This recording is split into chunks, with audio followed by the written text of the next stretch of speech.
പ്രകാരം മുഖ്യമന്ത്രിക്കെതിരായ സമരപരിപാടിയുമായി മുന്നോട്ടു പോകാൻ LDF യോഗത്തിൽ തീരുമാനം. മുഖ്യമന്ത്രിക്കെതിരെ കരിങ്കൊടി കാട്ടുകയെന്നത് LDFന്റെ പ്രഖ്യാപിത സമരമാണ്. ശാരീരികമായി ആക്രമിക്കുകയെന്നത് സമരപരിപാടിയിലില്ല. അതുകൊണ്ടുതന്നെ സമരത്തെ LDF അപലപിക്കുന്നു. സഹതാപം നേടുന്നതിനു വേണ്ടിയുള്ള രാഷ്ട്രീയ കുറുക്കുവഴി അക്രമത്തിന് പിന്നിലുണ്ടോ എന്ന സംശയം ന്യായമാണ്. ഇതിൽ ഞങ്ങൾക്കൊരു ബന്ധവുമില്ല. ഈ സംഭവവുമായി ഞങ്ങൾക്ക് ബന്ധമില്ല. ആ സംഭവത്തെക്കുറിച്ച് സമഗ്രമായ അന്വേഷണം നടത്തണം.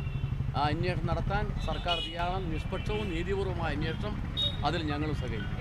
പ്രതിപക്ഷ സമരത്തിൽ നുഴഞ്ഞുകയറി ആക്രമണം നടത്താൻ സാധ്യതയുണ്ടെന്ന ഇന്റലിജൻസ് റിപ്പോർട്ടിനെ അവഗണിച്ചതാണ് മുഖ്യമന്ത്രി ആക്രമിക്കപ്പെടാൻ കാരണമായതെന്ന് CPM സംസ്ഥാന സെക്രട്ടറി പിണറായി വിജയൻ പറഞ്ഞു. പക്ഷേ ഈ സംഭവം എന്തിനു നടത്തി? ഞങ്ങൾക്കൊന്നേ പറയാനുള്ളൂ. മുഖ്യമന്ത്രിക്ക് നേരെ ആക്രമണമുണ്ടായാൽ അതിൻ്റെ ഗുണഫലം മുഖ്യമന്ത്രിക്ക് തന്നെയാണ്. കേരളീയ മനസ്സ് അത്തരം ഒരു ഘട്ടത്തിൽ സ്വാഭാവികമായും ആക്രമണ വിധേയനായ മുഖ്യമന്ത്രിക്ക് അനുകൂലമാകും. അത് സ്വാഭാവികമാണ്. നവംബർ 1 മുതലാണ് മുഖ്യമന്ത്രിയുടെ രാജി ആവശ്യപ്പെട്ടുള്ള LDFന്റെ